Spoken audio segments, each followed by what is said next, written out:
Hey everyone, this is Davey Mooney coming to you from the University of North Texas, where I run the jazz guitar program. I'm a Benedetto artist. Got a new CD from Sunnyside Records. I'm a Sunnyside Records artist. And a book from Mel Bay called Personalizing Jazz Vocabulary. And it's great to be collaborating with Jazz Guitar Today on these series of videos on advanced improvisational concepts. Today I'd like to talk about the tune Conception, speaking of concepts, and it's a really challenging song from the late 1940s. The authorship is somewhat disputed. I know it's published and credited to George Shearing, great pianist. I think there have been some claims that maybe Bud Powell had something to do with the tune. There's also some Miles Davis versions that are slightly different after the two A sections. The bridge and the last section diverge a lot. And on one record, on Birth of the Cool, he calls it Deception with a D. And then Bill Evans recorded it as Conception with the Miles Davis chords, and it's in a different key. And you know, like many jazz tunes, it's hard to say exactly, you know, who wrote it, and then you know where it went after that, and all its permutations. So yeah, I'm going to play it in the key of D flat. I learned this tune from a Kurt Rosenwinkel record called Into It. Really beautiful album from the late 90s that I heard when I was an undergrad at UNT, and totally, you know, blew my mind and changed my playing, because I'd never heard someone play, you know, bop tunes and Charlie Parker tunes with a not only like long lines that I love and a really flowing single note concept, but a type of modern harmony and triad pairs and all kinds of stuff that I wasn't particularly hip to. But yeah, I'd heard of the song back then when it came out on that Rosenwinkel record, but I hadn't got around to really learning it until recently, and that's one of the cool things about teaching here at UNT is I get to rediscover these tunes as students bring them to me. And so I put this on the improv syllabus, and we've been playing it, and like I said, it's very challenging. The chords go by at a very rapid clip. It's usually about a chord every 2 beats, and the A sections are 12 bars, which is interesting. The bridge is 8 bars, and just to go through the basic harmonic structure, I mean, I think most folks will play like a E flat minor 7 flat 5 with a natural 9 for the first chord. A flat 7 to D flat. One thing on the Miles Davis and on the Bill Evans version on the New Jazz Conception, there you go. He actually plays, they're in the key of C, but he plays for the first chord, he plays like, if we put it in the key of D flat, like an F sharp minor major 7 to a D7 to D flat. Of course he's down a half step, but it's really, actually really nice, you know. It's kind of the same harmony in a way. If you think E flat minor 7 flat 5 with a natural 9 from the third is that chord, and then instead of A flat 7, you can try to the sub of that. But anyway, either way, and then you know, in the heat of battle, when you're clipping along this tune, you don't really worry about things like that too much. So then after that, it's really cool. It actually does sort of proto Coltrane changes for just a second. It goes like D flat major, B minor, A major, and then A flat 7. So you get this. But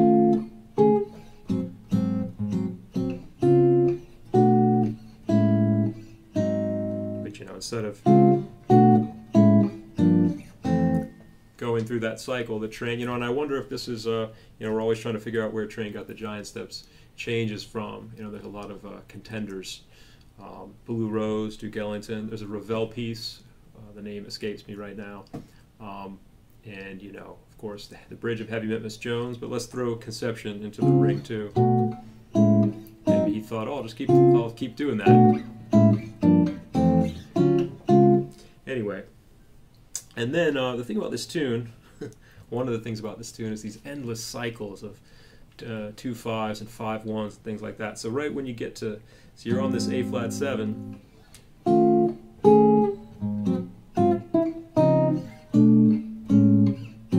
right away A flat minor, D flat, G flat major, F7, and then B flat minor, A7, A flat minor, G7, F sharp minor, minor, B7, E major, and then a 2-5 to D flat, and that's the A section. And incidentally, that cycle that starts on B flat minor, some of the earlier versions, I believe George Shearing and definitely Bud Powell, those are all dominants. So you get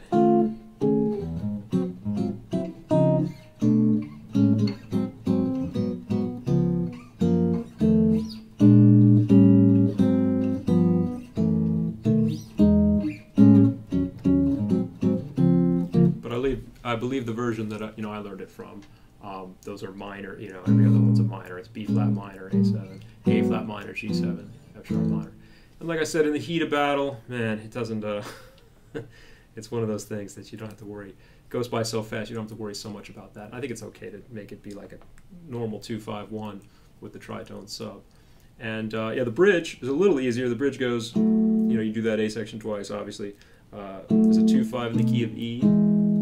Walks up to G sharp minor, C sharp 7, and then a little cycle of chromatic 2-5, G minor, C7, F sharp minor, B7, and then a whole measure of E minor and a whole measure of A7, and then it does that A again. And yeah, it's just the challenge with a tune like this is being able to make all those chords, and then also maybe at a certain point try to transcend all that harmony and maybe zoom out a bit and be able to see if you can eliminate some chords or maybe generalize a bit so it doesn't come at you so relentlessly. One thing that I try to do sometimes, going back to again that B flat on the A section, B flat minor, A7, A flat minor, G7, F sharp minor. Sometimes I'll try to go, instead of all those chords, I'll go like a bar of B flat minor and then a bar of D flat 7 in my head. So instead of, I'll think like,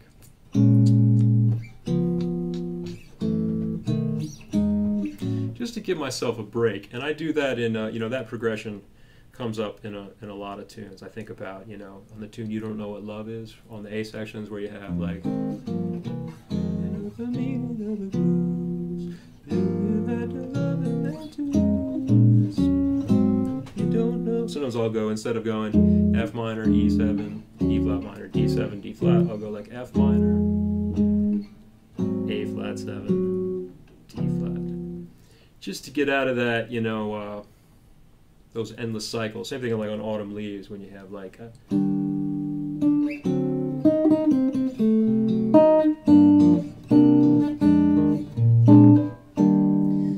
miss you most of all, my darling. So there I might go.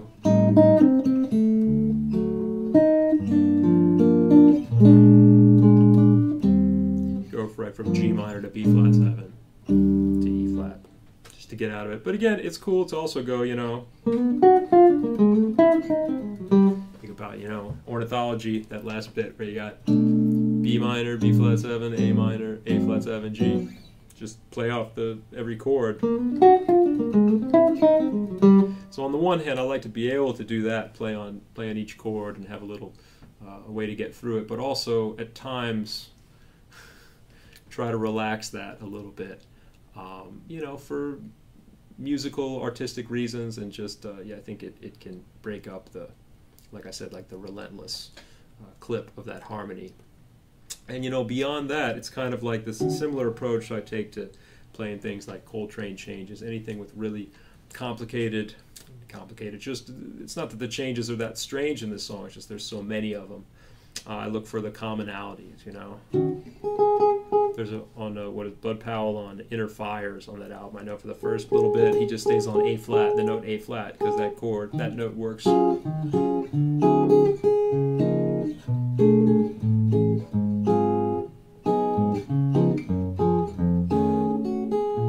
He doesn't stay on it that long, but it works, through a lot of the harmony. The tune isn't, the key areas that it goes to aren't that far away from each other. So you're pretty close to the right note most of the time.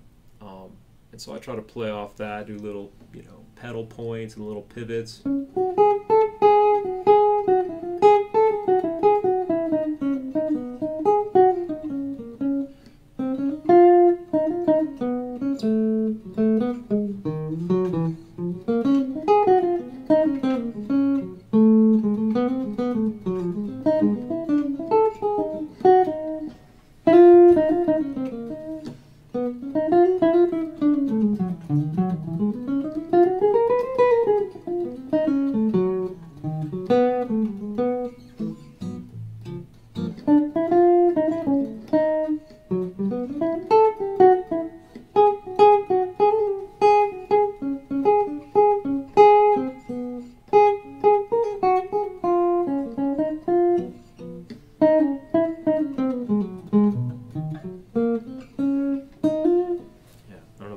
But yeah, so trying to mix up through some of that, I was trying to really look for common tones in other parts of that chorus.